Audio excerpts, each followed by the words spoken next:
Greetings and welcome to the Florida Mental Health Counselors Association webinar entitled Trauma in the Family System with Dr. Kathie Erwin. This webinar for our 2019 Emerging Issues in Mental Health Counseling webinar series.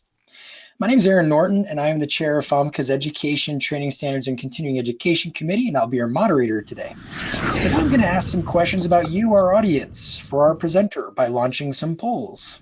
You should see on your screen right now a question, and that question is, which of the following describes you? And you can select more than one option. Your options are licensed mental health professional, registered intern, counseling student, counselor educator, or other. And we will share our results.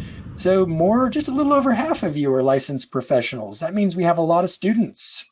23% of you are students and 23% of you are interns, and then 5% counselor educators.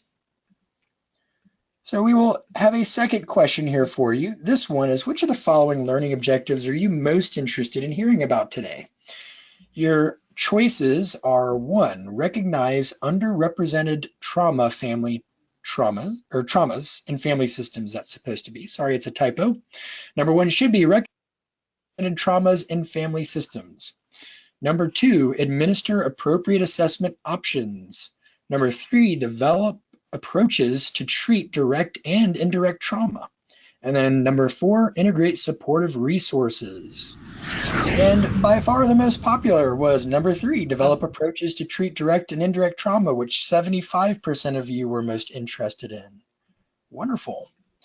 So without further ado, I'm going to introduce today's presenter, Kathie Erwin. Dr. Kathie Erwin is a licensed mental health counselor and a national certified counselor, and she is an associate professor in the School of Psychology and Counseling at Regent University and the director of Global Trauma Education Center in the Tampa Bay area.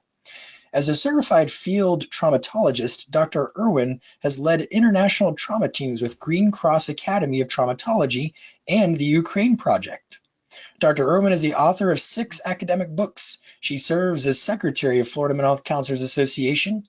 Dr. Erwin was awarded a Fulbright Specialist grant to work at the University of Iceland in fall 2018. Ladies and gentlemen, please welcome Dr. Erwin. Hello, everyone. Thank you so much for being with us here at this FOMCA webinar. As Aaron mentioned, I am a board member of FOMCA, and that's because I know over many years how much Florida Mental Health Counselors Association has done for our profession. So if you're members, great, we love you.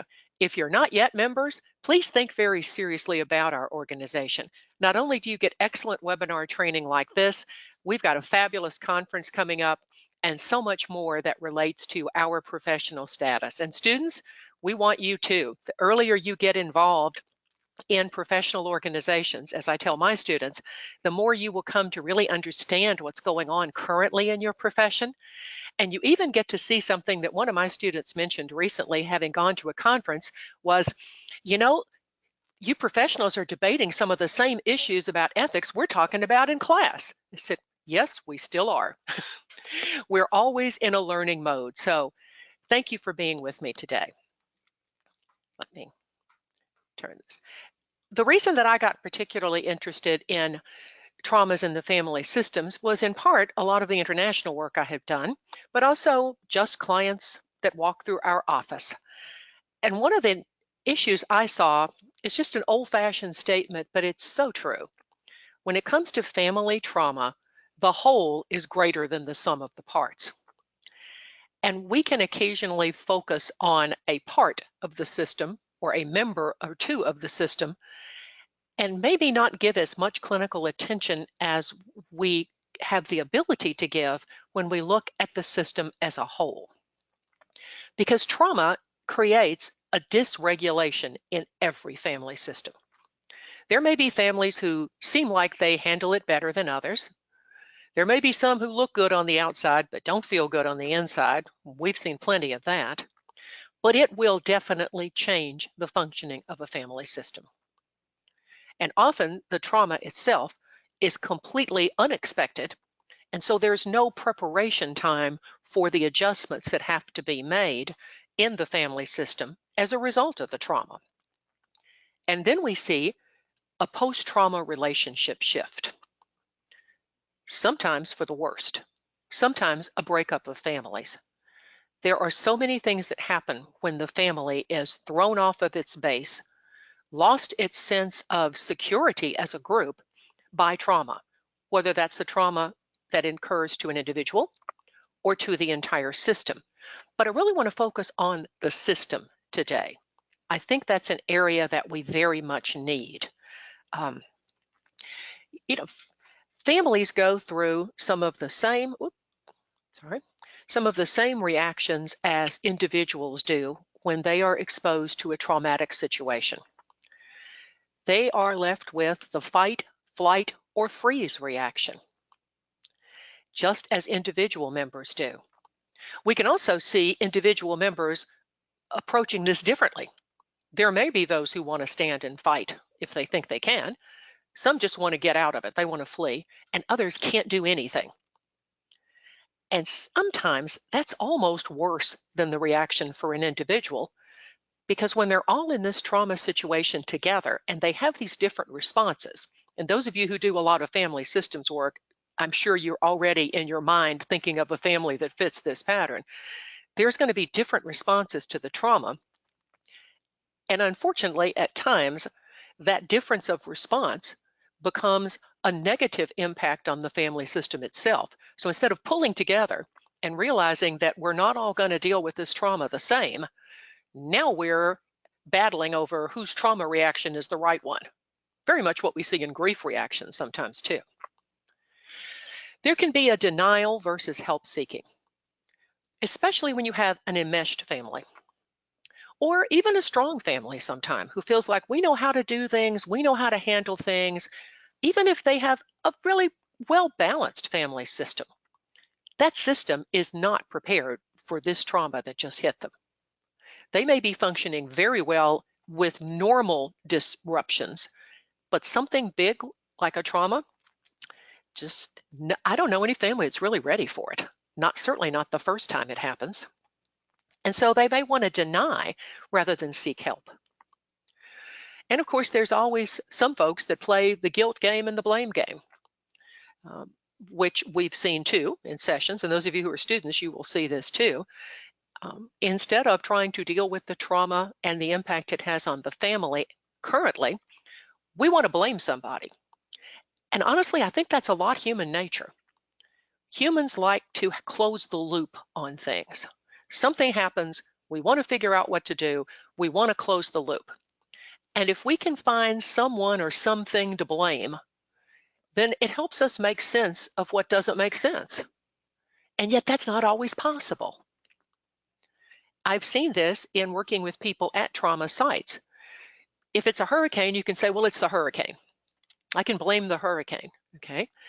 But it may be that your house caught fire and it happened because of some kind of an electrical short that was not visible to anyone. No one did anything wrong, but there it is. So is anyone going to feel guilty? Did I not check the circuits? Well, you're not an electrician. Who are we going to blame? Sometimes there's no one to blame. And for families who don't have a good communication pattern, that's when they occasionally will turn inward on each other. Well, there's 4 types of family trauma that I'd like to focus our attention on today.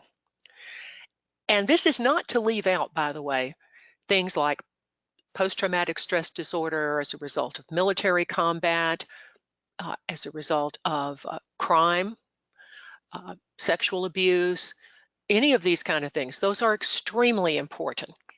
And I am so thankful that over the years that I've been practicing, so much new knowledge has been gained about post-traumatic stress disorder, not just related to military and combat, but also related to sexual abuse in individual cases. I do, however, feel that those often get the larger focus of clinical attention. And the ones I want to speak to you about today, I feel have less focus of clinical attention, but are equally important. And as we work with families and individuals, I think you may be surprised to see more of this than perhaps you realize. I know I have been surprised at times. One is medical trauma, disability, homelessness, and reverse culture shock. Let's start with medical trauma. When there is a medical trauma, a family is thrown in crisis. That can certainly happen after an accident, could be an industrial accident, could be an auto accident. The family may all be involved, for example, is in an auto accident, or may not all be involved. Another situation is receiving a very intense diagnosis. You probably have known someone, I've known several people, who thought they had some minor medical issue, went to seek treatment, and were told something like, by the way, you have stage 4 cancer. No one is ready for that kind of information. And that throws the entire family into a crisis situation. Some families will, of course, launch into the first responder mode, as I like to call it. They're going to rush in and they're going to fix everything. And I appreciate the desire, but at times there's so much attention on the fixing and not enough attention on what is developing, which is a lot of vicarious traumatization. Well, there's a need, of course, for the whole family as well as the individual in a medical trauma situation. Say there's one, for example, or those who were injured. Everyone has to cope with their fears, and some will be coping with invasive medical treatments. Now, frankly, there are so many medical treatments that are amazing. They save lives, they bring people back, and yet the treatment itself is fairly harsh. Think, for example, people who have been burn victims. What goes on in the treatment process early on with the skin, with what has to be done, is incredibly painful. And after an individual has gone through this, I heard this from a client the first time I worked with a burn victim. After the first time, you know what to expect, and it's horrible. But it's necessary to end up with a good result. That's hard on the patient, but it's also hard on the family. And when the patient happens to be a child and your client are the parents, knowing what's going to happen, watching their child suffer. I'm a parent. Some of you who are listening are parents. I would say the same thing almost all of us would say. Take me. Let me have this pain. Don't give it to my child. It's a lot harder to watch someone you love suffer, I believe, than it is to suffer yourself. And when it's a child, take that up about 10 notches. So the result becomes actual post-traumatic stress symptoms. There will be flashbacks, there can be avoidance, and hyperarousal, which then falls into the category of feeling guilty. If you're watching your loved one suffer, let's say even if you're adults, you were in an auto accident, you got out with a minor injury, the person you loved has major injuries. Again, that's the survivor guilt we know about. A sense of depression. Even the person being treated wants to get better, wants to get past this, but it's a depressing situation and may go on for a very long time. And for many people, it becomes a crisis of their faith. Their faith, whatever that may be for each individual, can be a great source of strength. But in this situation, it's a question of why me? And that's not a surprising question. So we want to allow our client to deal with that because that's very significant in their coping with the medical trauma, which may be ongoing in order to achieve a healthy result. Well, medical personnel use what's called a DEF protocol when they're looking at the possible traumatic impact of medical procedures, because they find that medical trauma is either a real or a perceived life threat. And as mental health professionals, we can understand that. Some of the threats are real, some of them are simply perceived. And the DEF protocol that they look at with their patients stands for these items.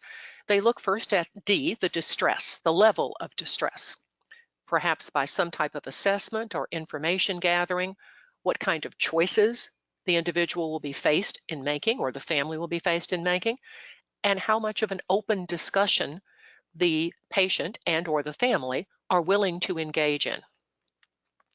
The E stands for the emotional support that is available to the patient and to the family.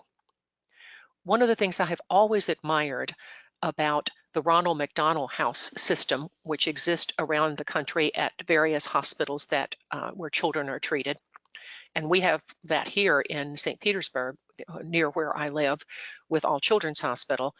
As this is an amazing, amazing thing, not just a place to live for the families, but there is a great deal of emotional support and volunteers as well as professionals who come in to help the family. Many times in children's hospitals, I think we do see that.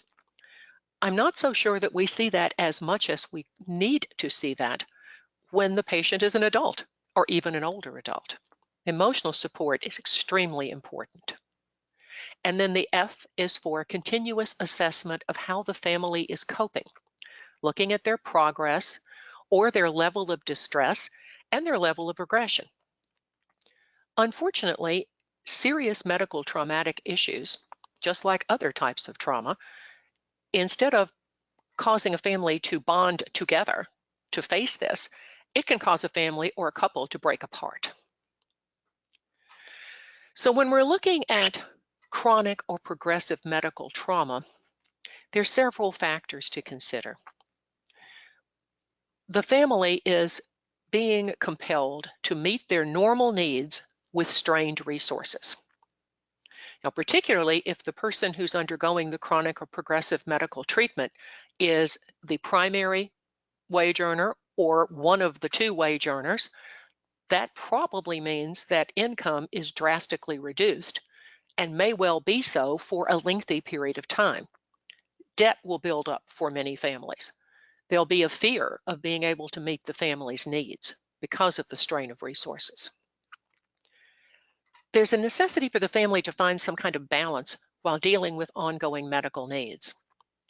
I've heard families say, we can't even plan ahead as a family to go out and do something because we might get a phone call from the hospital. Or we can't take our family member out to visit other friends because who knows later that day how he or she is going to feel. So the idea of planning and doing things just doesn't happen, and that's very stressful on a family.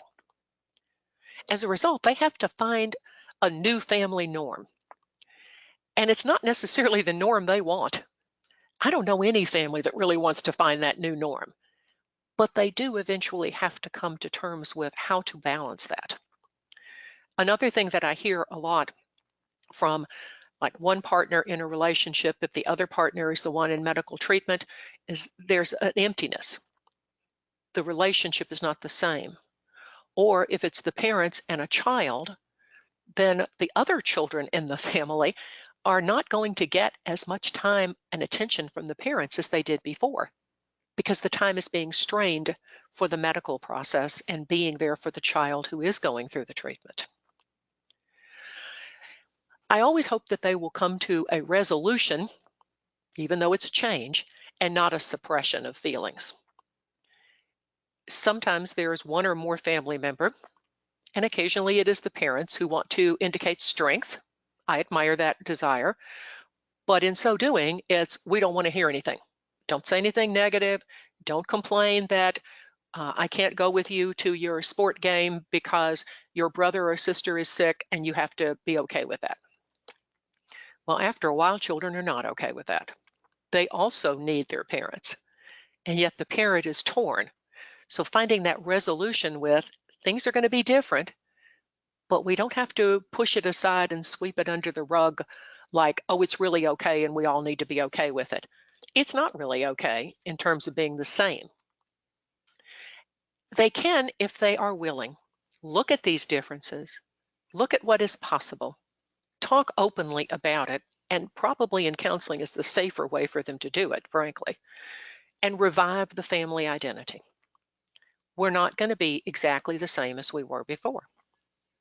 Now, if the medical situation is going to have an opportunity to resolve itself, we might return to our previous identity. Although, as we all know, after someone goes to a trauma, you never really go back to who you were. You incorporate that. But they may have to revive the family identity with an ongoing long-term medical issue, like a chronic medical issue, and things are really not going to go back the way they were. This is also very akin to what happens with disability trauma.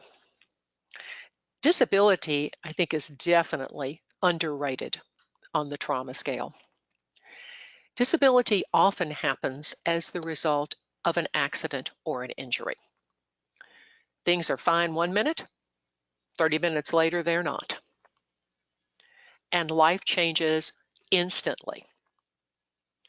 I always think about my dad, who was an executive, who ran a large corporation, who was very active, who traveled a lot, who had planned sometime after retirement to maybe do a lesser job, a little less stress, but never ever thought about not working, and was on the way to a business meeting, felt bad, felt really bad, literally pulled into the parking lot at the hospital in Memphis. And when the parking attendant said, "You can't park here," my dad said, "I don't think I have any choice," and collapsed. Well, at the end of that, he had major heart issues, major heart bypasses, a lot of medical things that he did not even realize were there. And so this busy corporate executive who loved working and loved doing things in the business world woke up a few days later to a totally different life. That's the dealing with the shock, fear, and uncertainty. It became apparent to us that from the doctor's word, he was never going back to the life he had before. Never. There was no adjustment time. That often happens with a disability too. There's no time to think about it. There's no time to plan for it. It's you literally wake up a few days later in intensive care and discover that your life has changed forever. That was not easy. The change of life, the shock, the fear, and the uncertainty, for my daddy was a lot worse than the medical recovery itself. He was very brave about the medical part. It was realizing that he had no opportunity to transition between his life as a busy corporate executive to, I basically can't do much, and this is going to be it. That was extremely hard. Of course, we were incredibly thankful that he survived, but for him, it meant a change that he had not quite prepared for. And I don't know anybody that really does. Now, if the person who becomes disabled is the wage earner, or whether the only wage earner or the major wage earner in a family group, then there could be an instantaneous loss of income. That has a cascading effect, of course, not just in salary, but it's going to threaten for many people their home, the inability to maintain the home that they live in, to pay the expenses, to even survive, particularly if there's no other financial possibility of income coming in after that. So that is a succession of losses as a result of disability. There can be a survivor guilt for either an action that was taken or a lack of an action taken. And when this involves an accident or some kind of disaster in which the survivor was able to survive, and another family, one or more other family members did not, then we see the traditional impact that we know is survivor guilt. And that individual may be disabled as a result of it. And I've also seen situations where the disabled person becomes very non-cooperative with medical treatment. I can think of a couple of situations where I've been asked to work with an individual like that. So even though the medical side is saying this person is able to accomplish more, the individual is not. And so we have to explore some of those issues of survivor guilt, because that is very real and understandable. But we can't ignore it while they're treating the physical, because the emotional will perpetuate the disability far longer, sometimes, than even the physical. Because there's going to be changes from a prior level of functioning with any kind of disability. Depending on the nature of the disability, it may or may not allow an individual to return to certain productive work or productive interest. It may or may not allow that individual to fulfill the same role within the family. If this is a parent and the parent has been taking care of the children, has been taking the children to school, has been doing quite a few things related to the child raising, or even if that individual is the caregiver of another, say an older parent, that functioning level may no longer be available. So in the family, the question arises, who's going to fill that role? Who's there to fill that role? Or are we going to share that role? It's something that makes everyone reevaluate and sometimes reframe their work within the family in order to help sustain the family. Now, when disability is a progressive condition, and the family becomes aware of the fact that the person they love is going to become less and less capable over time until ultimately death. It usually means that the family will have to adapt their home for disability access. Some of newer homes these days are being built with more consideration for that, like wider doors and so forth, but older homes are not built that way. So it may not even be possible, for example, for a family to stay in their home if trying to adapt that home for disability access is just not functional or far too expensive, which means the whole family has to be disrupted to a different location. Family roles are going to be altered based on disability. Whether the disabled person is a child who may have been disabled from birth or maybe later due to an accident, if it's a parent, or if it's an elder parent or grandparent. The role that person held will not be exactly the same. I have always been, I've always talked to my students about something that we don't actively teach anymore, and I'm kind of sad that we don't. It's Blau's role exit theory. This is back from the 70s, and I still think it's a very good process to consider. Some of you may know that, but Blau, when he talked about role exit, was we, in the course of our life, exit a series of roles. Sometimes we make that role exit by choice, such as we leave the family home and go away to college. We take our first job, so we're no longer a student. We choose to marry or to be part of a partnership. We have children. We change careers. Any number of those things are role exits. And on the positive side of a role exit, there is a period of time when that change is uncomfortable because if it's unfamiliar, we're not sure how to function in it. We might not even sure if we're going to like it. But it does moderate over time. And the stress that is felt is more of a temporary stress, leading to something that we want or something we perceive as positive.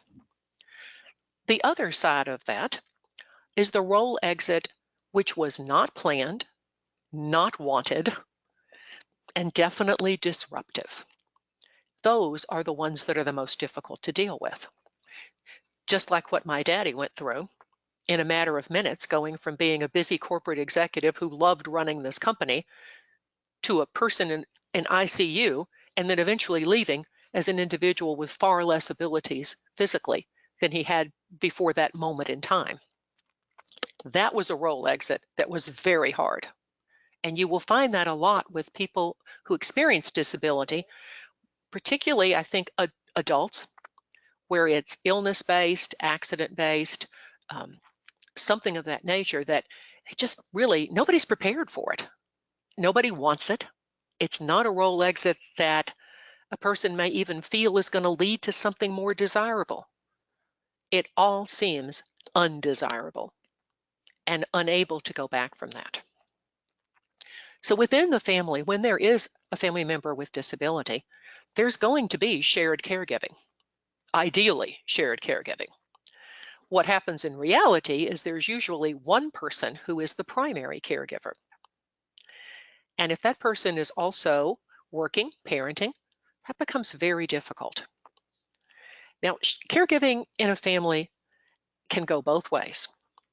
It can be perceived by family members, particularly the children, as a burden, and to an extent it is. They're having to go outside their comfort zone. That's true.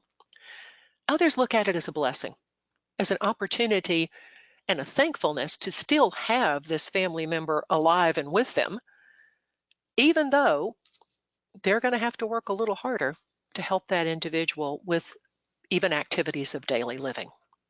And when it's progressive, everyone in the family knows, hopefully they've been told this properly, that the lack of abilities this individual is experiencing now are going to actually decline even further. There's an enormous emotional impact to disability. A person can feel very connected to family, to community, to work, to things that matter, and suddenly now feel very isolated. And the isolation is often quite real because the ability to get out and do things is not there. It's not as easy to accomplish. Caregivers can also feel guilty. Guilty, for one thing, that it didn't, it's happened to the person you love. Caregivers want to make sense of it. If only I had realized that she was about to have a stroke. If only we had fixed that step at the bottom, he wouldn't have fallen. There's a lot of if onlys in caregiver guilt, and you will hear them. There can be anxiety. When a person who has never been a medical professional is now put in the role of essentially monitoring and somewhat nursing, if you will, a person who has severe medical needs, there's that anxiety of, what if I do something wrong? What if I make a mistake? What if I don't attend? And the anxiety is very real. There's also sadness. The life you knew has just disappeared, and it's probably not coming back. And then, just as we see, and you see how these match, of course, to Kubler-Ross's stages, there's some period of being angry. Angry at the situation, angry at what happened, just angry at the change of life as it was. And sadly, I think that caregivers, in terms of counseling after going through a family disability issue, are getting far less attention than they need. Very much so. Now, with the disability, there is the risks of learned helplessness. We're very familiar with that concept in counseling. And depending on how the individual reacts to the disability, that can be one option. There may be sibling competition versus cooperation. Children in a family will also respond differently to this. Some may feel that they have to do everything. They have to be the hero, just like we see in the alcoholic family model. There has to be the hero. Others will want to cooperate. And I believe a lot of that, from what I've seen, has to do with how well the family functioned as a unit before the disability.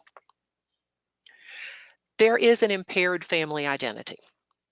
Even to people outside of the family, sometimes will not invite folks to the neighborhood cookout because that family has a disabled person. They become sort of painted as the disabled family. I've heard families say this to me. We are not the disabled family. We're still the people we used to be. We just have to take a little extra care with something. And they don't want that family identity. So helping a family to retain its identity in this situation is extremely important. And I believe that when we address the entire family, it does something very special for the individual who's going through the disability. It takes the focus off of him or her, as we used to call it, the identified patient, and brings it back into the whole system, finding ways for everyone to function. Now, those of you who are skilled in family systems therapy, you probably have some approaches that you prefer. And I think that's great. I have some I prefer as well.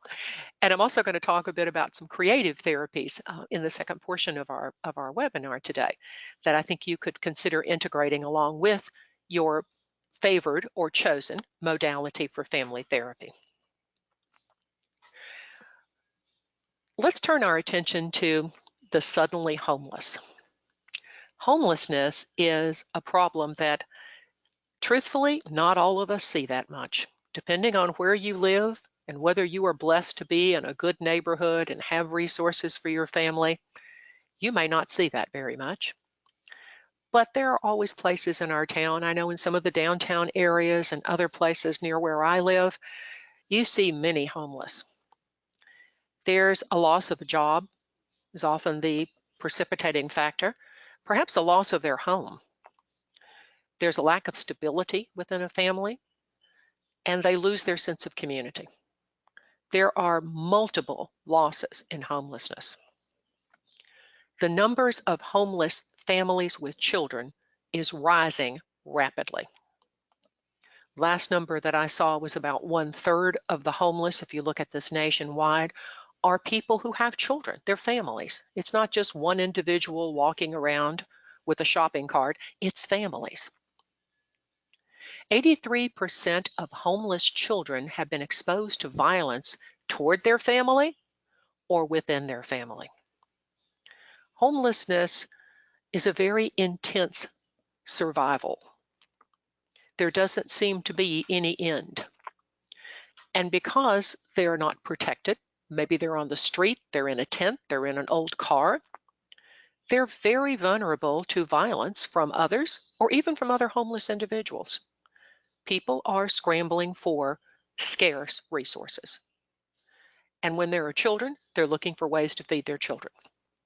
Periodically, you will see in the newspaper where an adult has been arrested for stealing bread and milk. This isn't a person that's likely to go rob a bank for $500,000. This is a parent who's trying to feed children. It's that simple. People who are homeless have to cope with crime, fear, and prejudice. There are often behavioral and developmental problems that exist within the family and definitely with the children. Well, before we think homelessness is somebody else, it could be anybody, including us.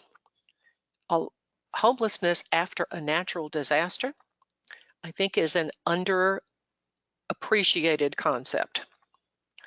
When Hurricane Michael came through Florida, there were 20,000 new homeless families.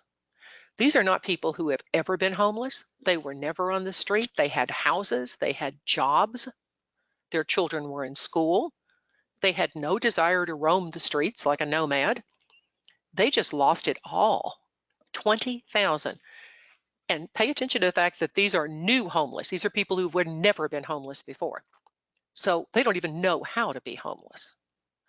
Last year in the California wildfires, there were 52,000 new homeless who were added to in an area where there was already a large existing homeless population. These are people who had a home, but they lost it. They've lost, of course, their sense of community, their neighborhood, the people that they could call on, talk to, maybe connect with. They've lost their workplace. So how are they going to make money to recover? They've lost the school that their children were in. And they've lost their church or their spiritual center that gave them that personal connection that was important to these families.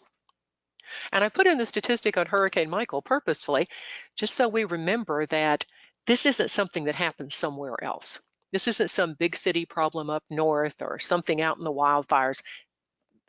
We're sitting out here in the water, folks, in Florida. This could happen to any of us. And people who have become new homeless have no idea how to survive without the resources they have. It is a multiple trauma. There's the trauma of going through the situation that created the homelessness. There's the trauma of trying to figure out how to get resources and the frustrations that go with that.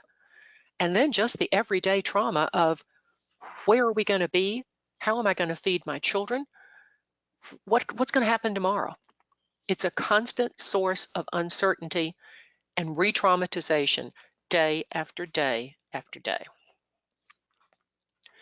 There are a lot of stressors, secondary stressors, that are attributed to post-disaster homeless. Obviously, displacement, a sense of despair. To look around and, working with trauma teams, I've been in places that have gone through extreme situations, and It's sometimes quite overwhelming. And I am thankful I have not personally had to go through that, but I feel so deeply for those people who do. Because to look around and think, what now? What is there? And if this is a family who does not have a lot of extra resources, a lot of savings, someone else to help them, the despair is magnified. Depression is frankly a logical response. And that sense of just sitting down and being defeated.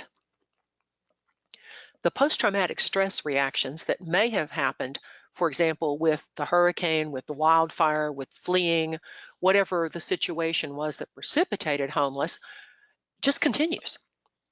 There's no break. The trauma continues. And then when you add to that some of the frustrations that many people don't really think about when someone is suddenly homeless, especially if they're homeless from actually having a home, now they have these whole new frustrations. They have to deal with insurance if there's any way to get reimbursement. They have to learn how to ask for public assistance and where to ask for public assistance. They may need transportation. They may have been accustomed to having their own vehicle all their lives, and now they literally have to figure out a bus schedule. I know that sounds simple, but it's one more stressor added to a very stressful post-disaster homeless situation. There's a need to find work, and if there's no transportation easily available, that's going to be limiting. And find a way to get the children in school so that the family can start to rebuild their life in some way, as much as they possibly can. And of course, they're all going to be faced with a relocation decision. It may not be possible to go back to the home. The home may be too damaged.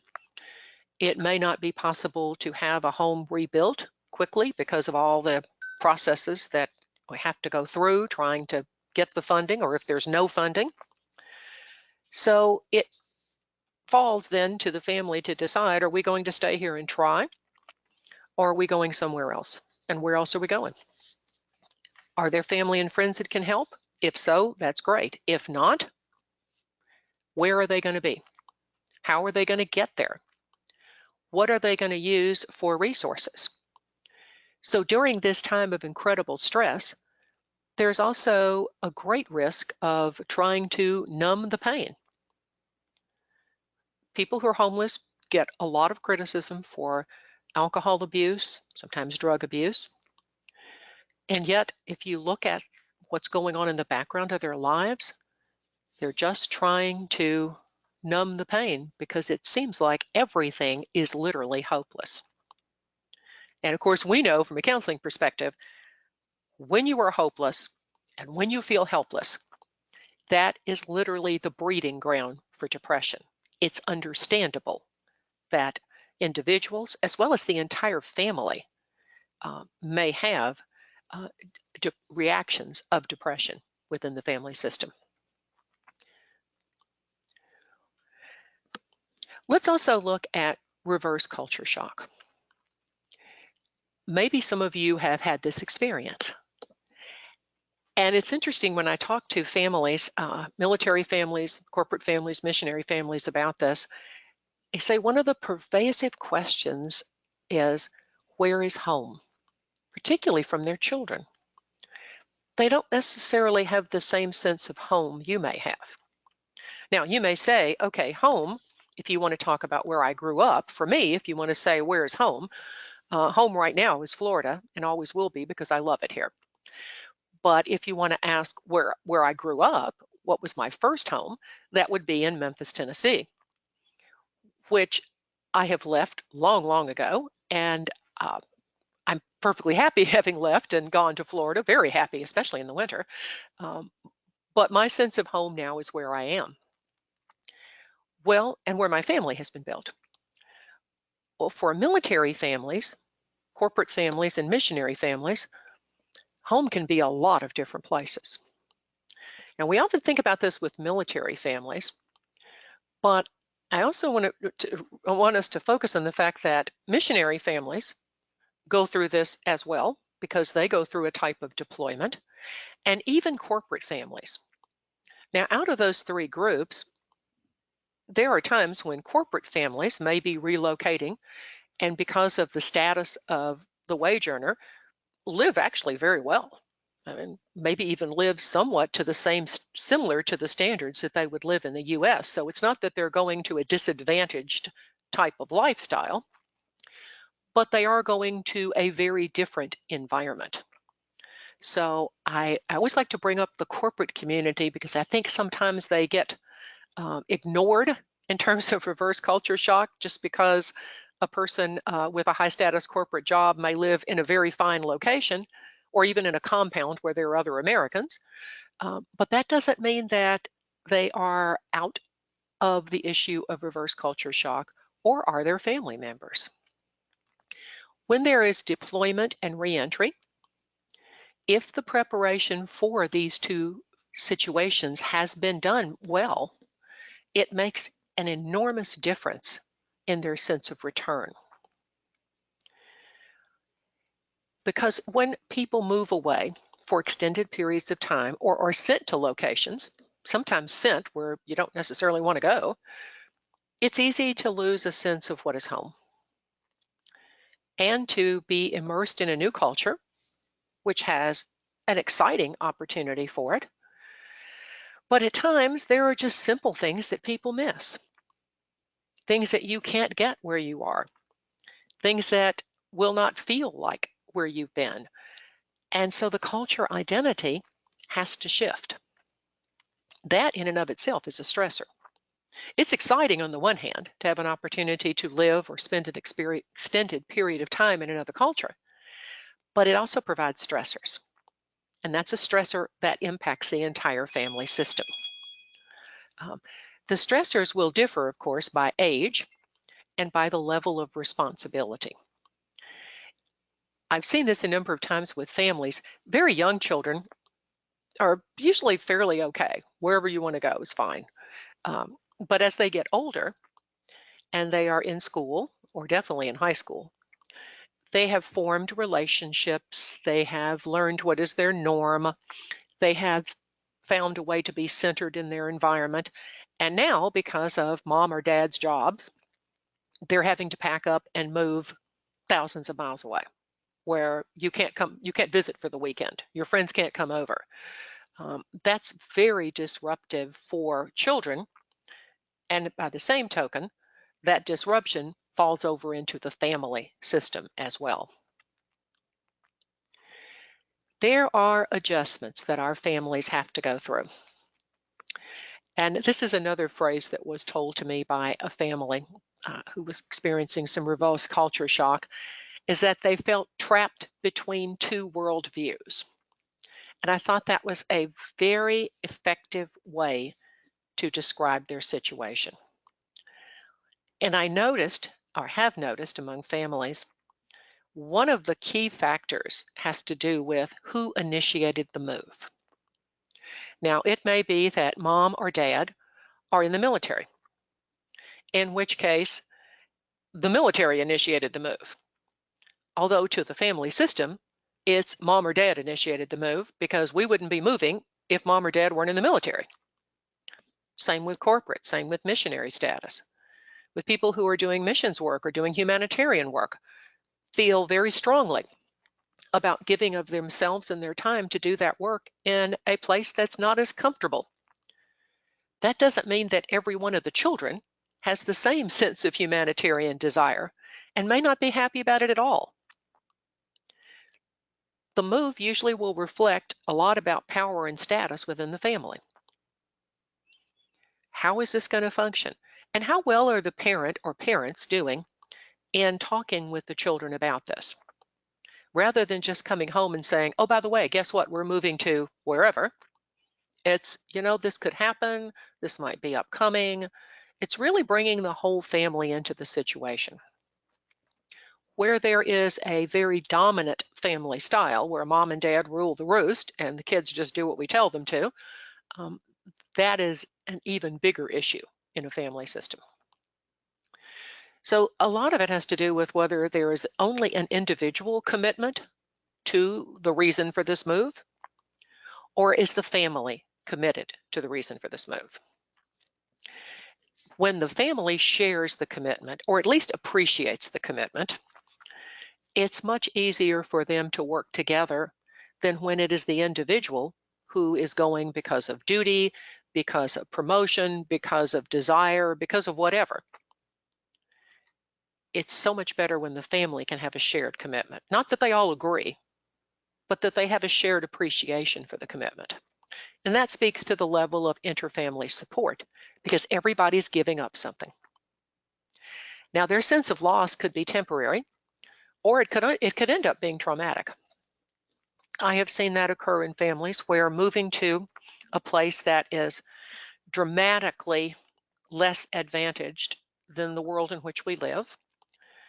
You're taking young children into an environment where you can't maybe run outside and play because there may be dangerous animals, there may be snakes, there may be things that a child is not accustomed to looking for, because that doesn't happen in our nice manicured lawn in Florida. Or you can't run loose because there are some other dangers that you do not recognize, because that's not been part of your world. And so that sense of loss is initial for everybody. Even if it's something like, I can't go down and get my favorite food or there's no food delivery service here. Even little things like that can create frustration in a family. Other things can be much larger, that create a rift in the family system that becomes actually traumatic and can alter behaviors of individuals. Well, coming home is actually a lot harder than people realize. And this is a place where I think we could do a lot as counselors if we are brought in time to help with the family.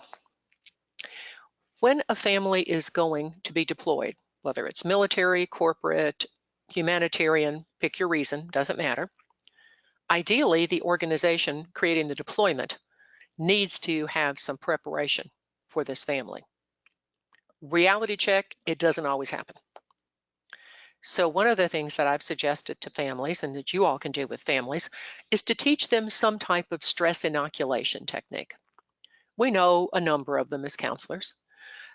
You can pick something that you think is useful, depending on the age or the life stage, and just teach that to different members of the family. From deep breathing to other types of stress inoculation. I'll let you pick the one you like. Give them a tool. One of the frustrations of being in an unfamiliar environment is not only all the things that are going on around you that you don't understand and can't communicate, but I can't even tell anybody I'm stressed. Plan some lasts. Now, this one I have to credit to a missionary family that I know, and I thought this was absolutely brilliant.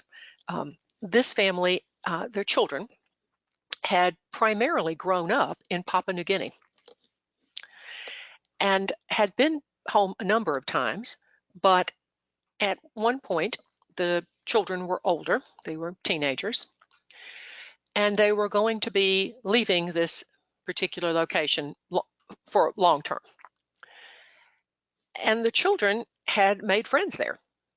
It had become their world. In fact, we're quite happy there. So in order to just say, rather than just say, okay, we're going to pack, we're going, isn't this great, we're going home, the mom and dad said, you know what, we're going to have the next 2 months, we're going to have some lasts, and ask all the teenagers to choose two things, 2 activities, 2 places, 2 somethings that was uniquely part of that environment, and do it. So one of the sons wanted to go on a mountain hike and a camping trip with his local friends, something that they had done regularly, and that was one of his important lasts. And there were several other things that each person wanted to do as part of their lasts.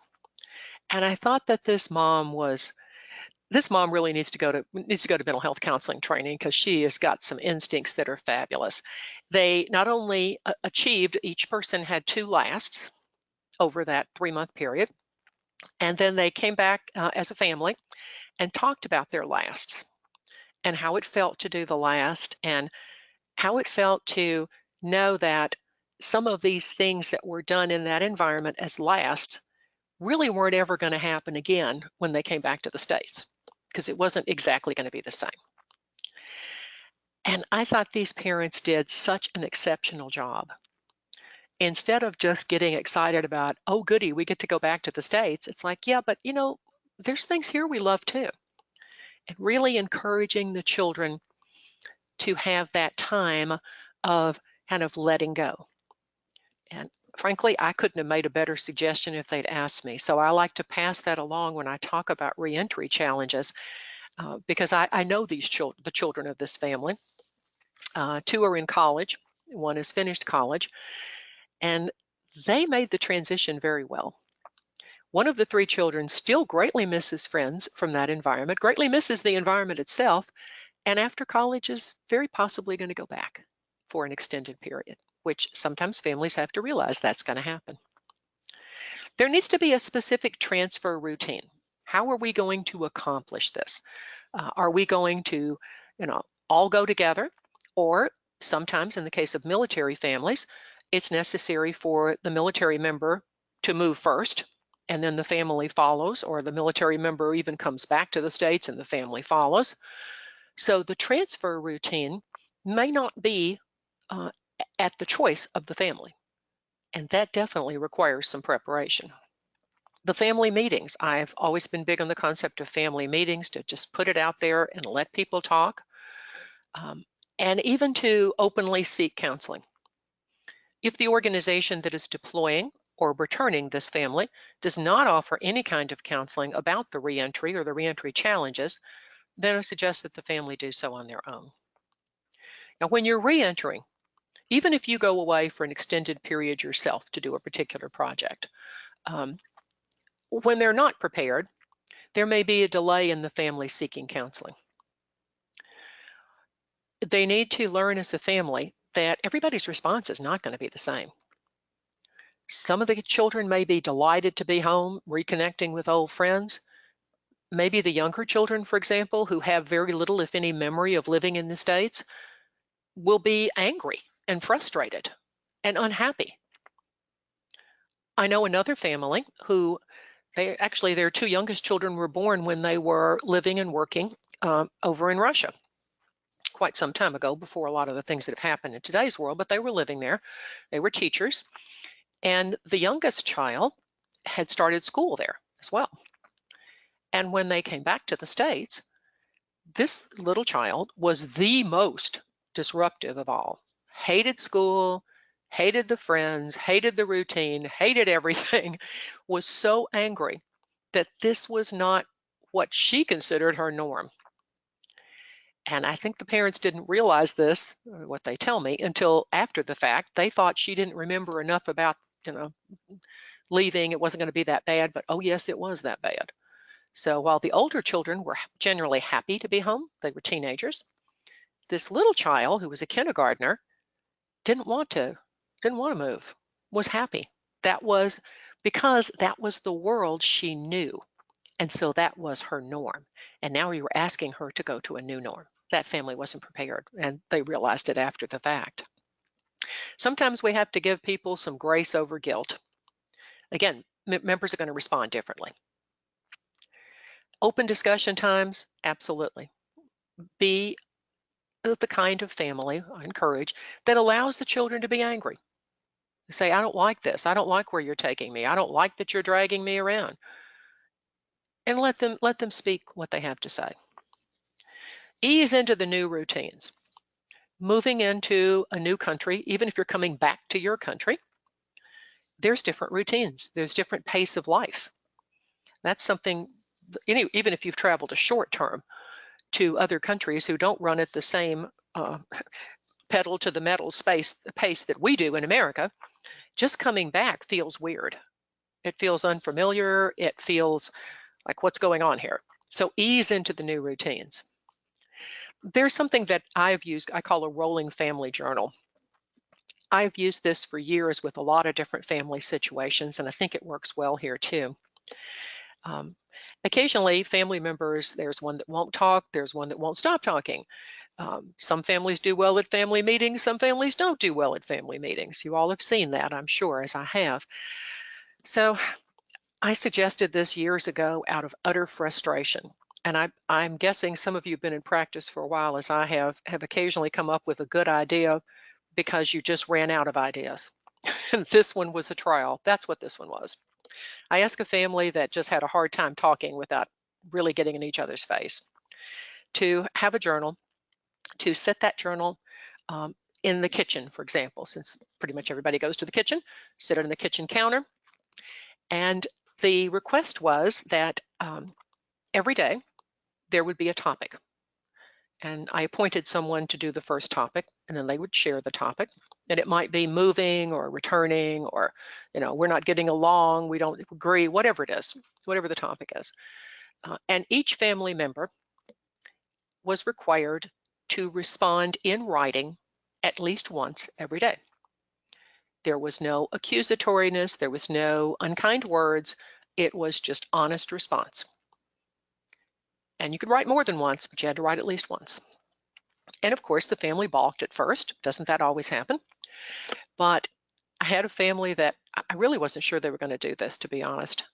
And by the second week, they said, oh, we really are writing. This is good. Because when you write it, you have to stop and think about it. When you're just kind of in each other's face shouting, there's really not much think time going on. And over a couple of weeks, they started actually talking about topics. And theirs was a situation, it wasn't re-entry from outside the US, but it was a drastic change in the family situation. So that was just a really simple technique. And I've also suggested that to groups who are dealing with family re-entry challenges. There are some unspoken conflicts about reverse culture shock that lead to denial. It can be that us versus them. Whether in the process of going, you go over there in what some people have called the ugly American mode, where, we do everything, it's all about us versus them, and thinking that we are always right and we always know better. There can be a certain patriotic uncertainty. And I characterize it that way because occasionally people will go to another area and say, I really like it here. I really like the pace of life. I really like the way they are more collectivistic and interconnected than our individualistic society. So does it feel like you're being unfaithful to your country in a way? And when that's a military family, that's a really big deal. Reverse culture shock denial can lead to becoming the scapegoat. If the other children or adults in the family have adjusted, they've found a way, they've found their balance, and there's one person in the family who just hasn't found a balance in this new environment, just isn't happy, it's really a risk that that individual can be scapegoated. Well, what if your dad, loses this duty station or loses a promotion because everybody knows you, teenager, are so awful? Or what if you, small child, keep acting up like this, we'll have to send you back home to grandma and grandpa? Those are not really good ideas because this is a family issue. And for others, the conflicts of the culture can lead to a loss of purpose. You go over, say, for a humanitarian project, all charged up to save the world, a great thing, all excited about helping a group of people, an area, really sacrificing to make a difference in this world. And then you get there, and there's plenty of need, there's plenty to do, but from an adjustment purpose, you just frankly hate it. And then that individual starts to feel guilty about being not true to their purpose. And that can lead to just a complete loss of a sense of purpose. What am I really doing here? Maybe this isn't right for me. Why am I like this? All those kinds of unspoken conflicts that lead to, oh, well, the grass is greener concept. If I just go back to the States, everything's going to be great. If I just go back to my hometown, I'll find great work. If I just go back to my hometown, our family will all be happy again. By the way, none of those are true. This type of psychological geography, I know you've heard this from clients, it really doesn't work. Because as one of my professors used to say, the reason psychological geography changes don't work is wherever you go is where you are. You bring yourself with it. And that's simplistic, but my goodness, is it profound in its own way. So when we talk about treating traumatized families, whatever the reason, it's a little bit different than working with individuals because your client is the family and the family is a system. Whether it works well or not well, it is a system. Each part matters to the whole. So each part matters to you, but your client is also the whole. We're going to look for resiliency in the system. I'm always on the lookout for that. And I think Mr. Rogers had the most profound way of looking at it when he said, look for the helpers. Look for the helpers. Who in that system is a helper? Who in that system is willing to receive a helper? Is there some resiliency already there on which we can build? Now, that resiliency may be a number of things. It may be their joint commitment. It may be their patriotism. It may be their faith. Whatever it is, I'm going to try to find it because that is an asset in counseling. Dr. Charles Figley, whose name you will recognize connected with compassion fatigue, had what he called a family empowerment model that I find useful. Is first of all, of course, build commitment within the family. If you can't get that from the family, you're going nowhere. And then help the family to actually frame the problem. What do they think it is? Now, that's a good starting point. They may agree, they may disagree. But at some point, we are probably going to be looking at helping them reframe the problem. From that, develop a healing theory that involves the whole family, and then leading that family toward closure. And I like Dr. Figley's approach. I think it's logical. I think it's a good roadmap that does not take away your individual or chosen therapeutic modality. Numerous modalities could be used within this particular approach, which is why I think it's quite useful. So if we're going to look at assessing the family trauma, of course, we have to have an overview of the system. Who are they? How do they work together? Ages, life stages. Was there any individual or individuals for whom a particular trauma was the direct impact and the others have the indirect or the vicarious impact? Was it the whole family, such as being homeless or being involved in some kind of crisis situation? Get a big picture look. I'm always looking for strengths. And I like to look for past strengths. I actually learned this when I was, I'm an accidental gerontologist, as I tell people.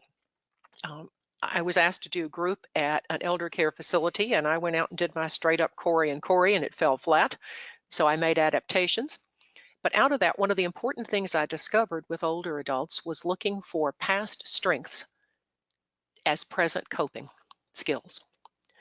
And then it dawned on me, every now and then I have these flashbulb moments, don't we all, that this isn't just about older adults. If I'm looking at a family, I don't care what age they are, where can I find some strengths or what they even perceive as a strength and bring that forward into present coping? That's just using what you have. That's a built-in asset. When you can find it, I think it's golden. You want the family to be able to describe the critical stressor and hear this from the viewpoint of each family member. It's just like the examples that you hear when, 5 people watch an auto accident and then they're interviewed by the police and the officer hears 5 different variations of the same thing. That's exactly what happens with families. You can hear some very, very different looks at the stressors depending on the viewpoint of the family member, and everybody's viewpoint matters. Everybody's. I don't care how old they are, everybody's viewpoint is important. It's important for us to know in assessing the trauma in the system. I like to write some specific words and ask the family to help me with this. Give me a word that describes the primary trauma or the main trauma, and then we look at words for secondary traumas. And I want to hear that from everybody because it's going to be different from everyone's perspective, even if it was a joint trauma by the entire family. Oops. Let me go back there for a second. Okay. I'm going to look for negative coping patterns. Who in the family is into denial or minimizing a problem? Sometimes, unfortunately, parents do that because they don't want the children to think things are as bad as they really are. Who's trying to avoid discussion or tamper down the discussion or yet even direct the discussion? Is there a new family secret? Does that need to be spoken? And then what I call the X factor that impairs equilibrium. There's always something. The balance has been thrown off. What does each person think it is? Some will think it is perhaps a prevailing incident. Others may think it's the way another family member deals with that. That's going to help me a lot in helping this family when I can understand the system.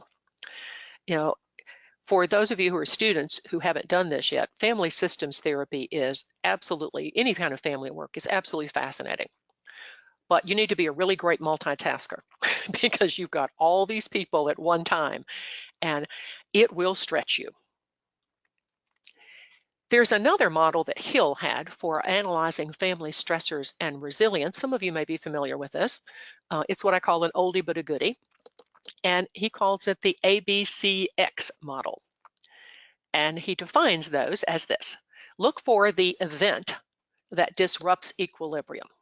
Now, that may be spoken different by different members, but what does each person think is the event that disrupted the equilibrium? The B is for what protective factors do you find in this family? They may be externally obvious. They may be internal factors. What are their protective factors? The C stands for the family member's perception of the stress level. What is highly stressful for one person may not be as stressful for another, even though it's the same event or the same situation. And then the X stands for the family crisis event itself. So it's putting those pieces together from you as a therapist and trying to figure out how this picture looks in terms of the entire family. That's a challenge, as is all family therapy, by the way. Those of you who haven't done it yet. It is both fascinating and exhausting at the same time. Well, I like two particular assessments. Some of you may be familiar with these. Both of them, by the way, you can download, which is a lovely advantage as well. The Child Traumatic Stress Network. If you have not become familiar with this, please do, and students, you as well. They have a child trauma screening questionnaire that I find to be excellent, and you can download that as well. The website is there. It's nctsn.org, or simply search National Child Traumatic Stress Network. There's so much useful information about how trauma affects children and also families. There's information on refugee trauma for children. It's a great site. I really appreciate what they have accomplished. Another is the Brief Trauma Questionnaire. Now, this is available through the National Center for PTSD. The va.gov site has quite a bit of really good information about trauma, and this one I think is a good starting point.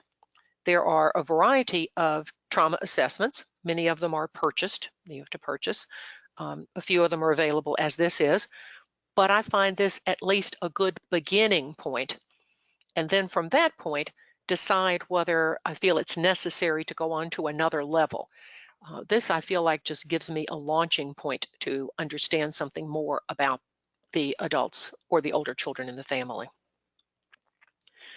Well, taking Dr. Figley's concept, he sometimes uses a diagram something like this, and I put the different sources of family trauma down the side because that's what we're speaking about today.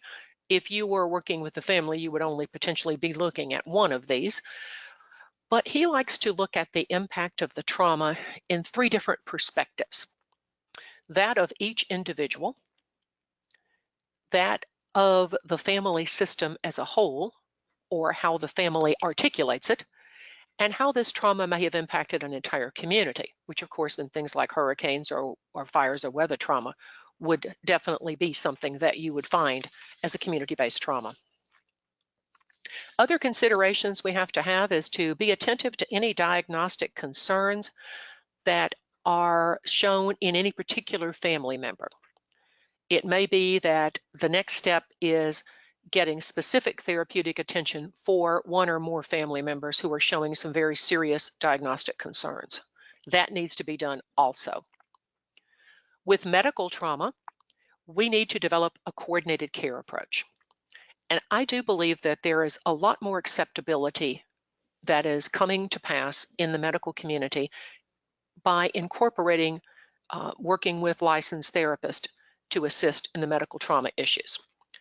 But even if you're working on the outside, because the family has brought you in, we want to stay coordinated with what is going on in the medical system.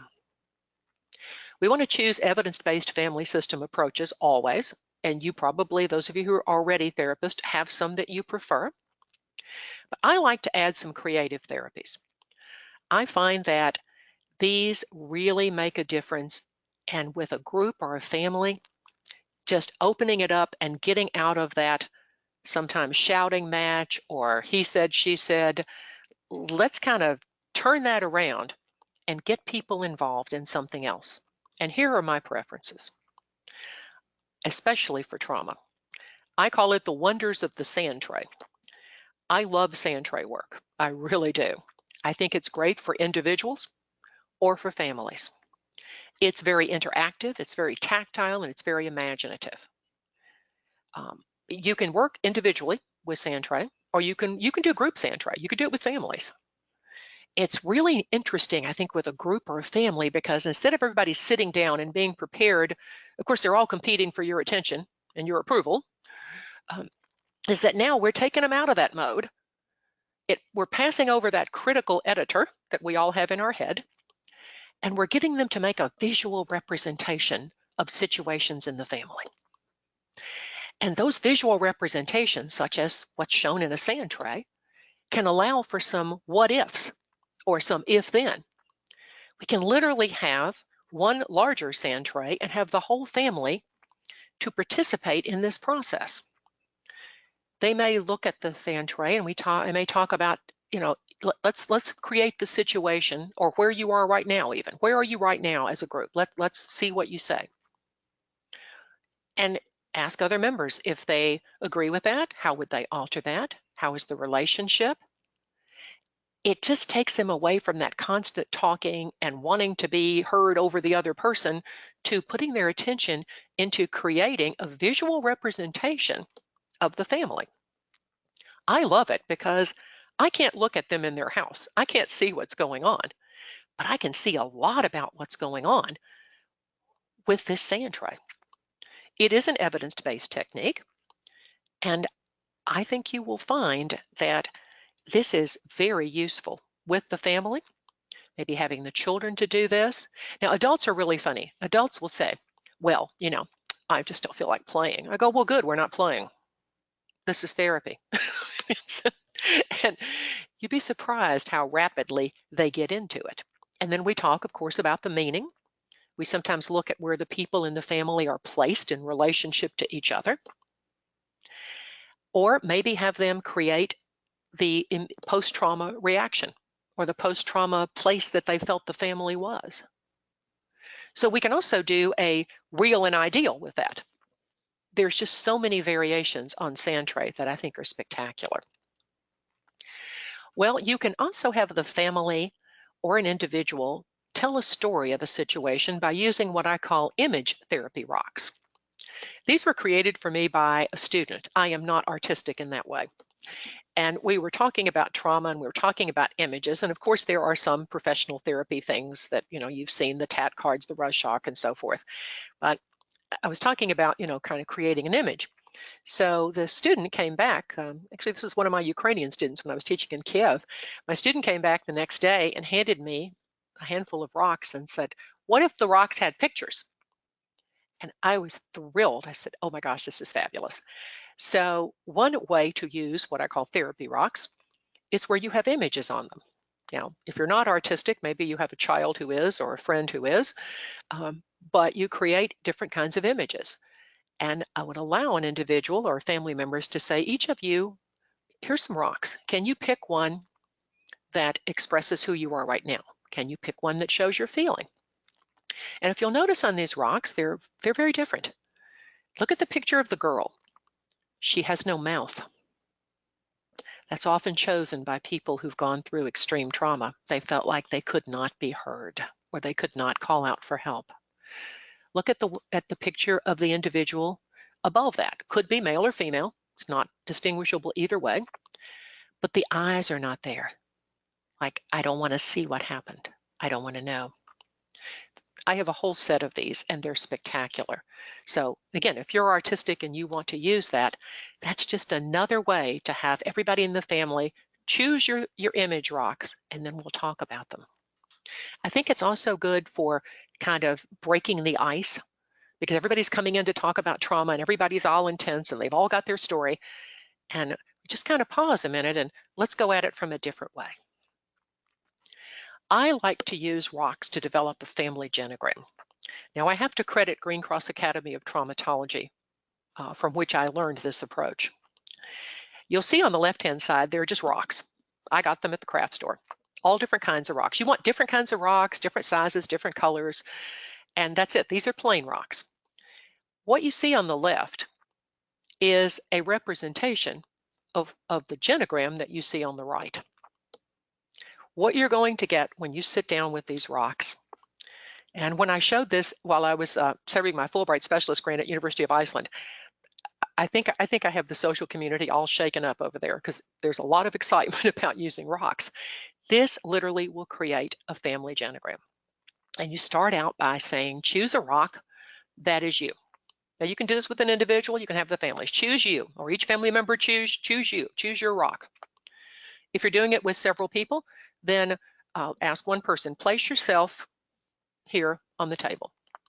Next person, place yourself on the table. I don't say where, I don't say in relationship, place yourself.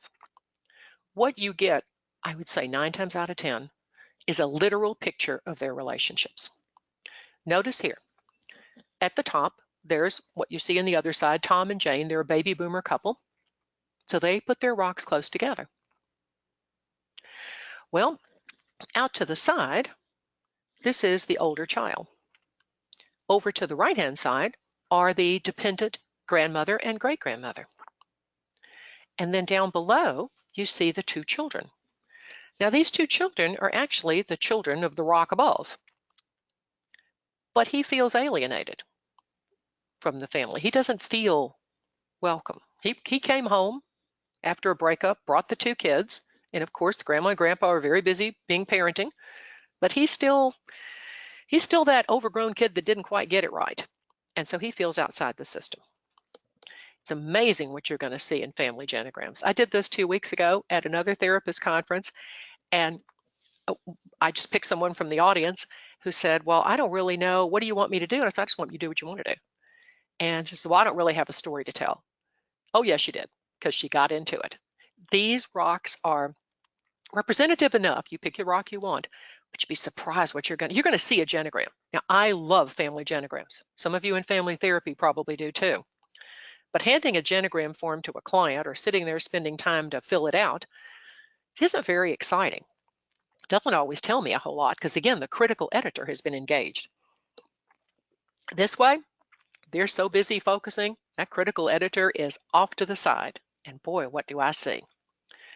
Well, when you think about progress in creative therapies, let me just back up to this picture one more time.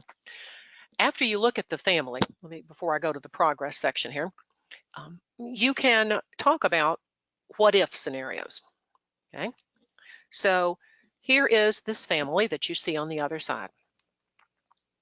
What if, for example, the mom, Jane, was out of the system for a while, not able to help out everybody? How would the system adjust? Or would it adjust? Well, maybe you might see the immediate grandmother move in closer. Or maybe you would see the adult child take more responsibility. So you can even talk about what if situations. Have the family describe with their rocks, their relationships, have them describe how they are now, and then have them do a ideal. So you can do the real versus the ideal. How are we? And then how would we like to be? And give each family member an opportunity to reposition the rocks in how he or she would like it to be. So there might be more closeness moved in. If you ask, for example, the parents in this situation at the top of the genogram, by the way, those of you who do genograms, I realize this is not traditional, okay? It's not traditional on purpose. Traditional genograms start with the older members and go down by age. I use this in what I call a functional family genogram. I don't really care who's older. I want to know who is the actual parent, if you will, or the person who is the caretaker, caregiver of everybody else. So in that case, the top of this pyramid is really the baby boomer couple, because they're having to be caregivers for a grandmother and a great-grandmother. But at the same time, they're reparenting a boomerang adult child and 2 grandchildren.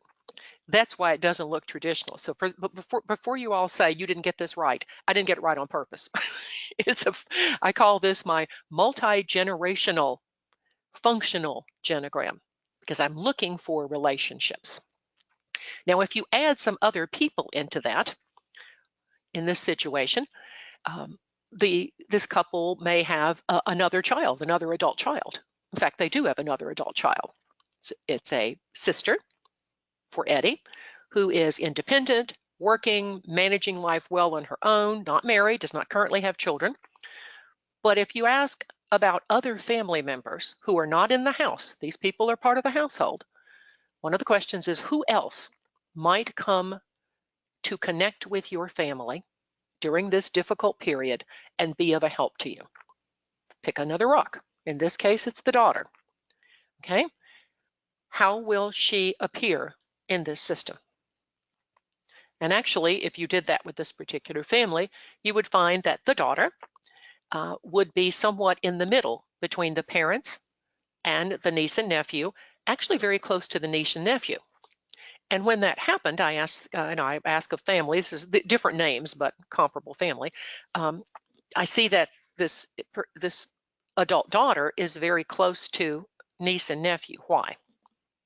And the answer was because she's very concerned at the stress this is causing to her parents, particularly her mother, who's doing caregiving for elder members, and at the same time trying to be a parent. So the sister is coming back into the family more frequently now and trying to do things with the children to take some of that burden off of the parent. That's an interesting shift in the family system about which I would not have been aware if I hadn't asked that question. And that's a good question for a family in trauma. Who else is available and willing, whether a relative or a friend, to come alongside your family in some supportive way? It may not be another family member. It may be a person in the community. However it is, what do they perceive as that person bringing support? That's so important to look for those supportive resources, or meanwhile, back to what Mr. Rogers said, look for the helpers. Well, reflecting on this progress, I always like to thoughtfully integrate creative therapies with a theoretical approach. I don't want to just grab something and do it because it seems cool. How does this fit the whole? You also need to develop a note-taking format or some kind of a checklist if you're going to integrate sand tray or rocks or any other type of creative therapy. It's very important that you see a purpose and a connection. And one of the things that I like to do, and many people in sand tray therapy do this, is ask the client's permission and the family's permission to take a photo of the sand tray or the rocks and to retain that with part of their file so that you can look at it the next session and maybe start from that point, or even be able to show the family some sense of progression over time. but at the very least, have some kind of note-taking strategy, even if it's not done by photographic. Although I do really like that, and being able for me to review before meeting a group or family again, and then also for them to see a change and what they have hopefully accomplished. There's two items I'd like to call your attention to. Some of you may know about these, but I think they are grand resources. One is called PTSD Coach app. This was developed by the VA National Center for PTSD. It is intended to be supportive to therapy, not to take the place. There are some safe place calming techniques, which you may have taught to your client, but again, we're not always there. And isn't it interesting how our phone is always there, it seems? So there is that safe place calming strategy that can be engaged from this app. There are some stress management interactive tools that can also be used. So this is a resource that you can give to individual members of the family, to the family as a whole. There is a companion piece called the PTSD Family Coach app. This also is through the VA National Center for PTSD.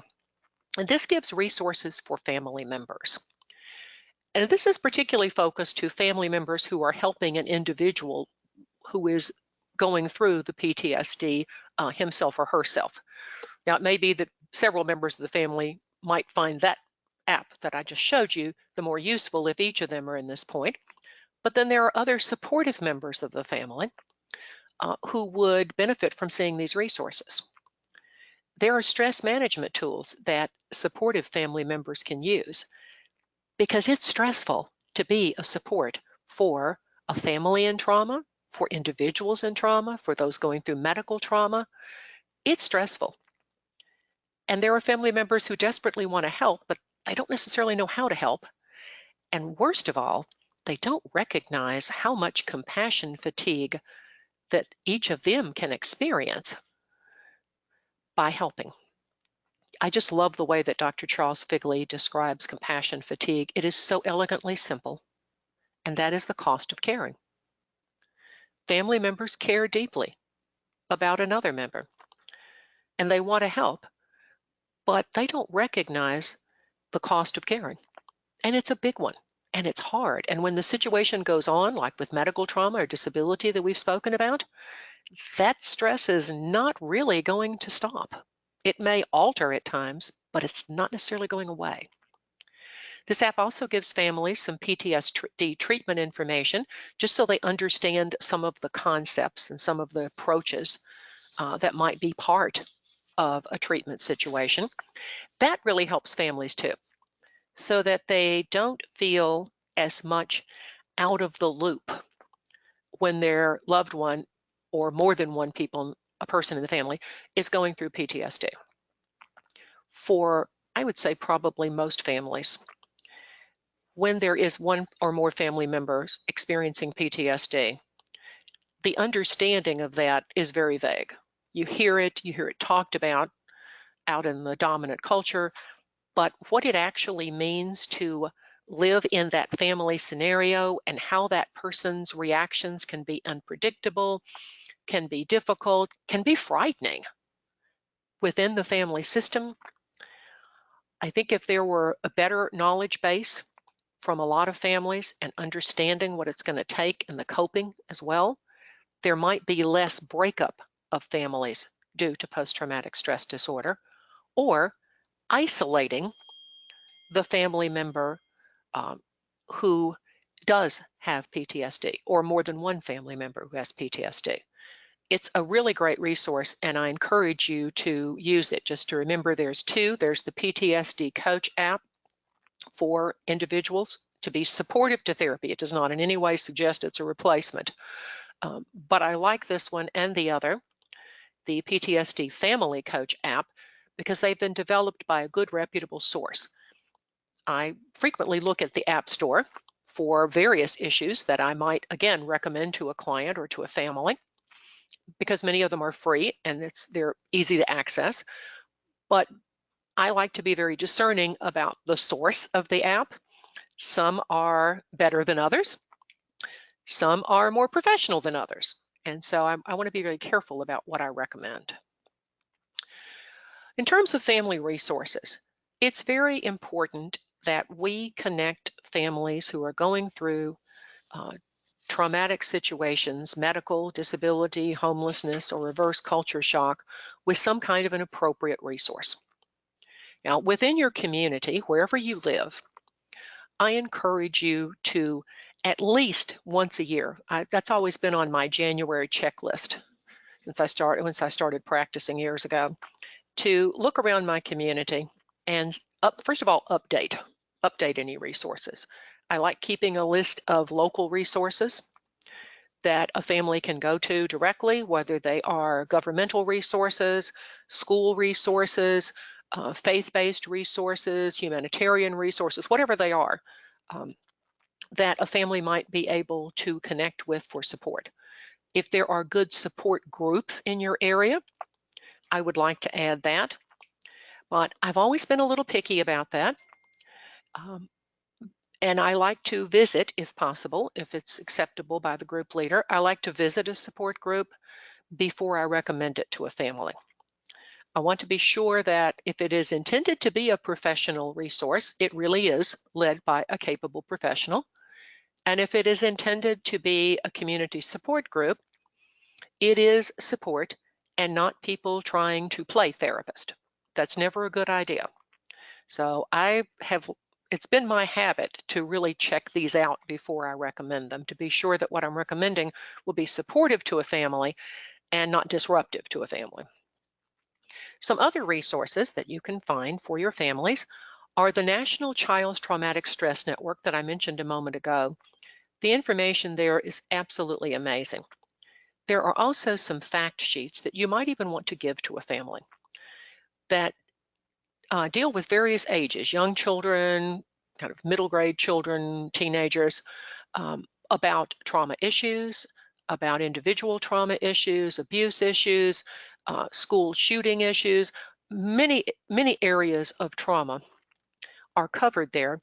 And the fact sheets that they provide at no charge, you can download, are wonderful resources to give to a family or to a teenager, an older child who can read them, to talk about how their feelings are, to normalize some of the frustration, to have them really accept the fact that they're not bad or wrong.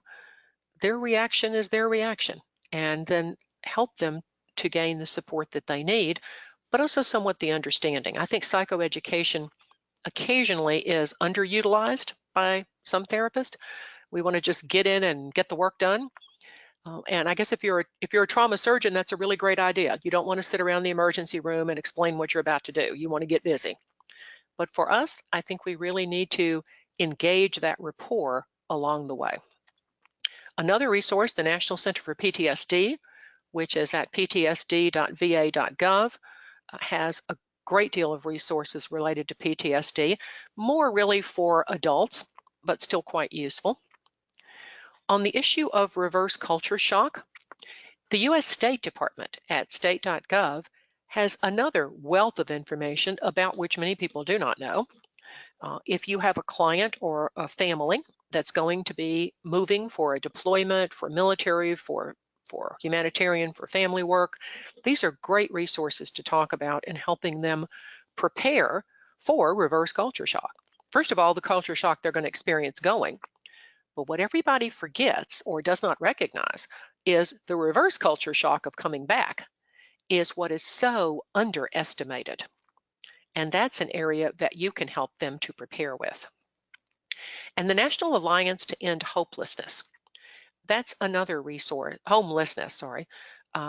That's another resource that is very needed. It seems shocking that in a country with as much wealth as we have, there is so much homelessness. And we also know from a therapeutic context that homelessness can occur when an individual has an untreated mental health disorder, a serious disorder, one who either refuses treatment or doesn't have the opportunity for treatment, can lead to homelessness. There's so many factors that lead to homelessness. And I know I didn't feel well prepared for this. This issue has grown over the years, And even as a counselor educator, I'm not sure we are doing the job we need to do to talk about working with people who are homeless. I think we can do a better job of that, better job of preparing our students to do counseling with homelessness. And our whole field needs more research in that area. That seems to be, to me, an underappreciated area of research that, again, can affect people of any age, any life stage. So these are just some resources that I wanted to present to all of you.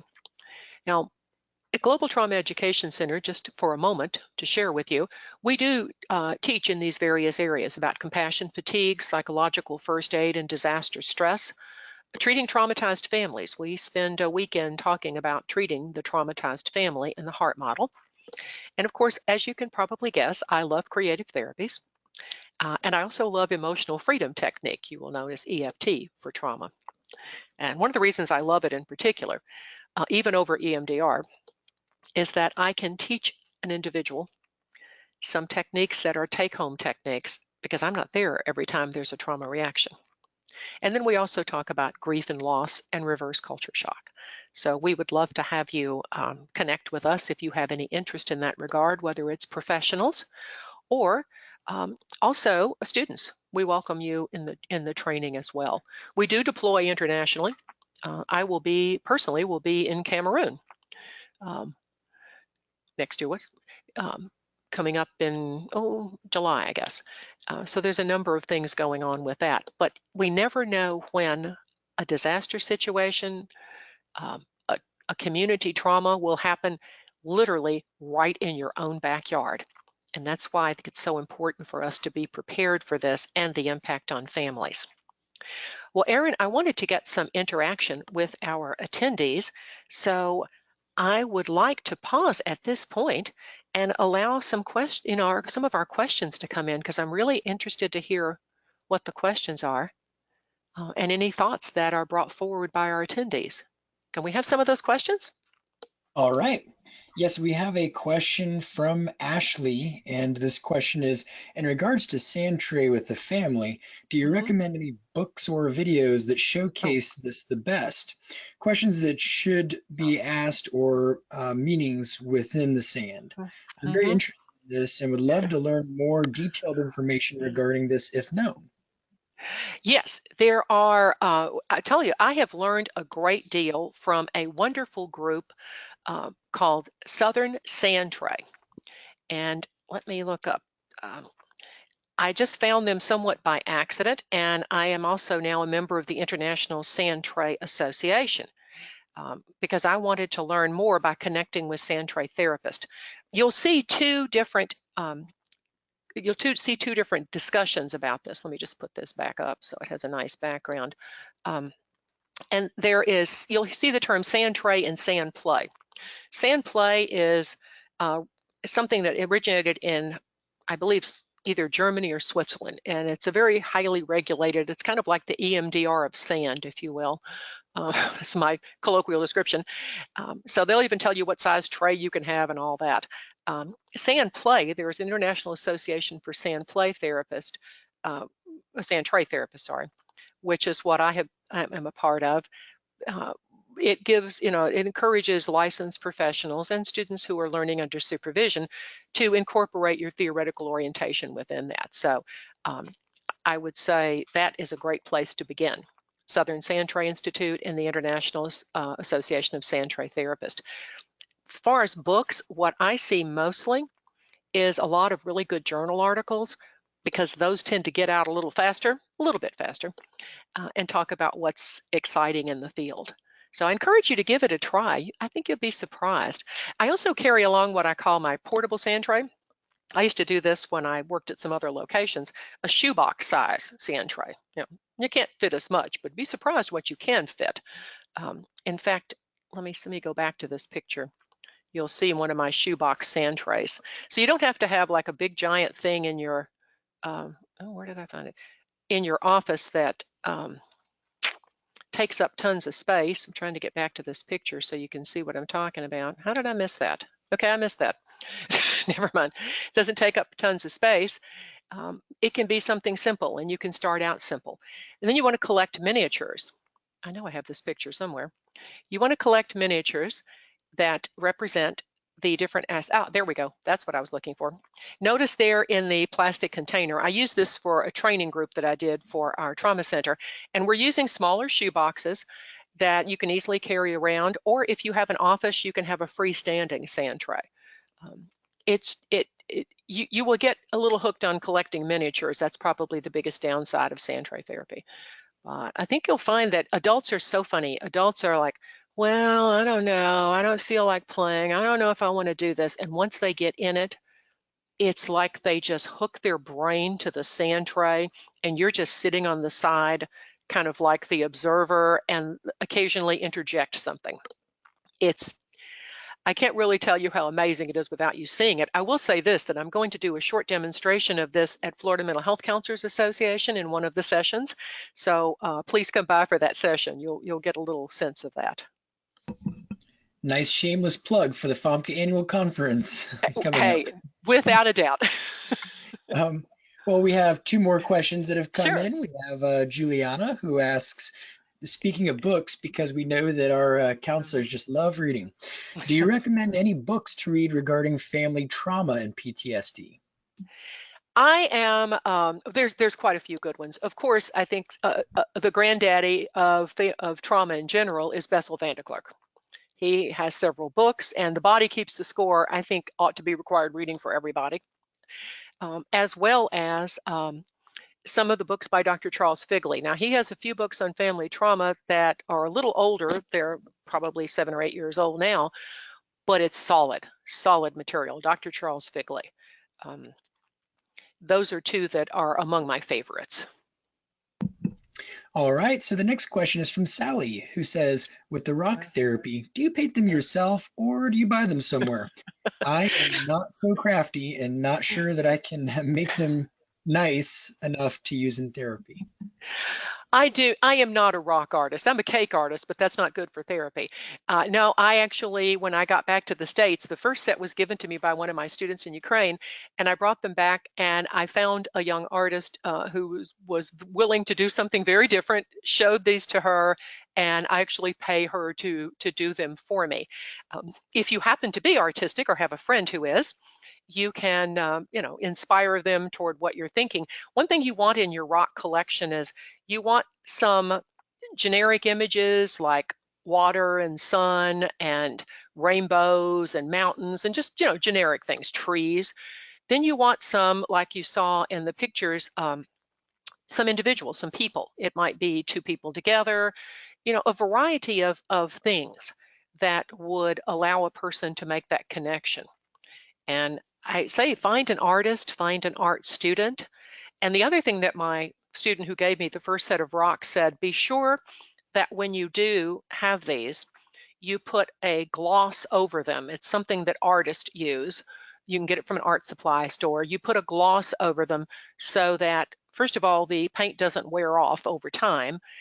And then you can wash them, you can rinse them, just like any of the rock therapies or any of the toys, by the way, or the toys, but the items we use in sand tray, after they're used, just for the benefit of the next person, I give them all a bath, just to be sure they're nice and clean and fresh. So find an enthusiastic art student. This might be an opportunity to connect with a local school who has an art department and say, hey, could your students do this, or maybe have a contest.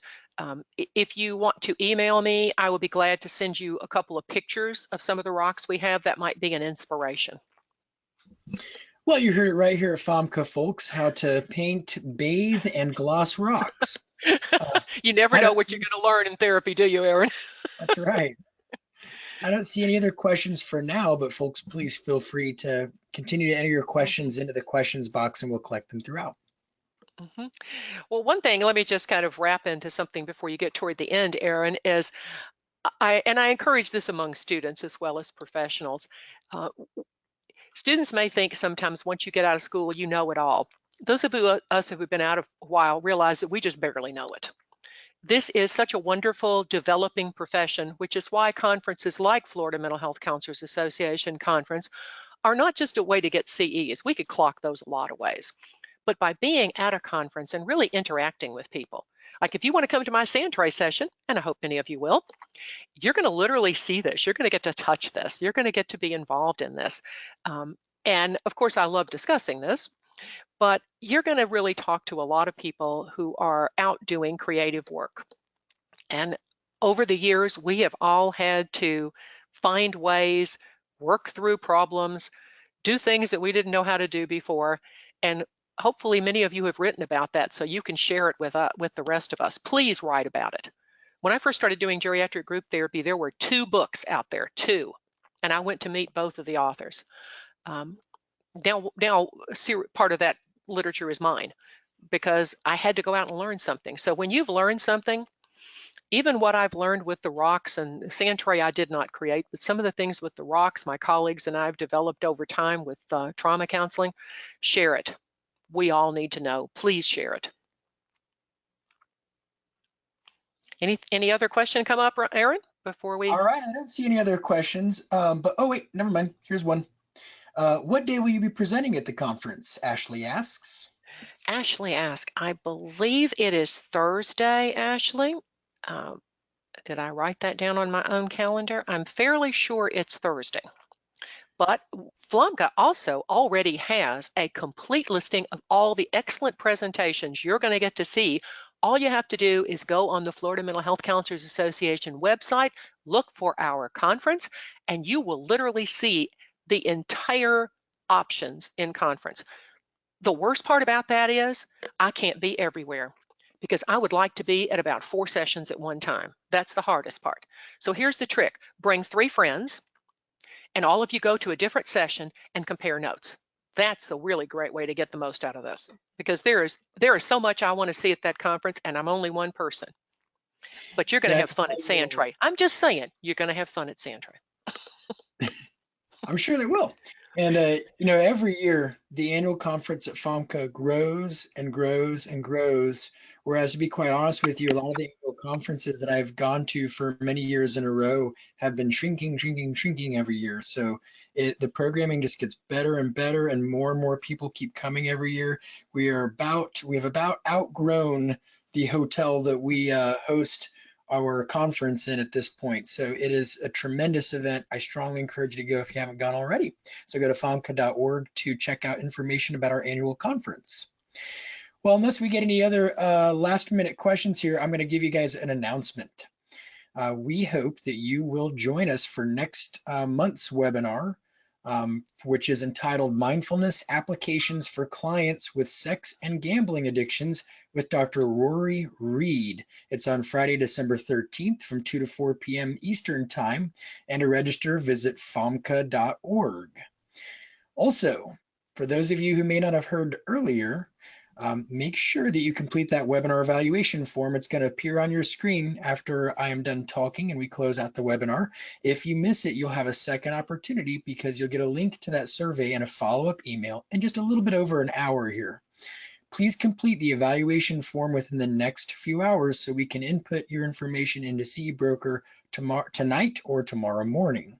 And if you have questions after the webinar, please feel free to email me at anorton@flmhca.org. I do see another question here from Christy.